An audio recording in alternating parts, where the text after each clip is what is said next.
શક્તિપીઠ અને સુપ્રસિદ્ધ યાત્રાધામ અંબાજી આજે ચૈત્રી પૂનમના પવિત્ર અવસરે ભક્તિના મહાસાગરમાં હિલોળા લેતું જોવા મળ્યું હતું। લાખોની સંખ્યામાં ઉમટી પડેલા શ્રદ્ધાળુઓના પગલે અંબાજીના માર્ગો જય અંબેના નાદથી ગુંજી ઉઠ્યા હતા અને સમગ્ર નગરીમાં જાણે ભાદરવી પૂનમ જેવો જ ભક્તિમય માહોલ સર્જાયો હતો।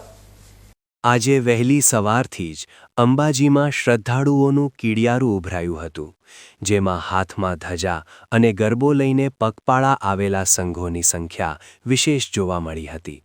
ચૈત્રી પૂનમનું શક્તિ ઉપાસનામાં અનેરું મહત્વ છે, કારણ કે આ દિવસને મા અંબાના બહેન એવા મા બહુચરના જન્મોત્સવ તરીકે પણ ઉજવવામાં આવે છે, જેના કારણે ભક્તોમાં બમણો ઉત્સાહ જોવા મળ્યો હતો।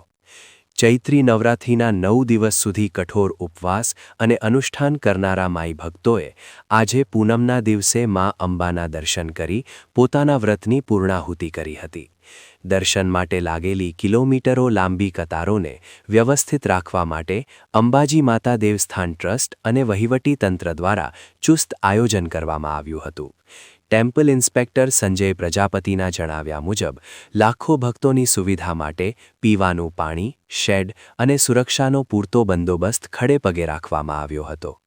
ભક્તો માટે ચાચર ચોકમાં નિઃશુલ્ક ચા પાણીની વ્યવસ્થા પણ સેવાભાવીઓ દ્વારા કરવામાં આવી હતી, જેનો લાભ હજારો પદયાત્રીઓએ લીધો હતો। મંદિરના મુખ્ય પૂજારી દેવાંગ ઠાકરે આજના દિવસના ધાર્મિક મહત્વ પર પ્રકાશ પાડતા જણાવ્યું હતું કે ચૈત્રી પૂનમ એ શક્તિની આરાધનાનો શ્રેષ્ઠ દિવસ છે અને આજે માતાજીના વિશેષ શણગાર અને પૂજાના દર્શન કરવા એ લાહવો છે।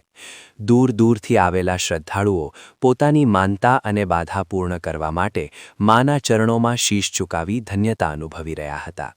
હર્ષદ જાંબુડિયા નામના શ્રદ્ધાળુએ પોતાનો અનુભવ જણાવતા કહ્યું હતું કે અંબાજીનું આ ભક્તિમય આબોહવામાં આવીને તમામ થાક ઉતરી જાય છે અને માના દર્શન માત્રથી મનને અપાર શાંતિ મળે છે। ગરમી હોવા છતાં ભક્તોના ઉત્સાહમાં કોઈ કમી જોવા મળી ન હતી અને મોડી સાંજ સુધી મંદિર પરિસર જયઘોષથી ગુંજતું રહ્યું હતું। પોલીસ તંત્ર દ્વારા પણ ટ્રાફિક અને ભીડ નિયંત્રણ માટે ખાસ એક્શન પ્લાન અમલમાં મૂકવામાં આવ્યો હતો, જેથી કોઈ અનિચ્છનીય ઘટના ન બને। અંબાજીમાં ચૈત્રી પૂનમની ઉજવણી આસ્થા, શ્રદ્ધા અને ભક્તિના ત્રિવેણી સંગમ સાથે સંપન્ન થઈ હતી। લાખો માઈ ભક્તોએ જગત જનનીના આશીર્વાદ મેળવી સુખ શાંતિની પ્રાર્થના કરી હતી અને અંબાજી નગરી આજે સાચા અર્થમાં ભક્તિમય બની ગઈ હતી।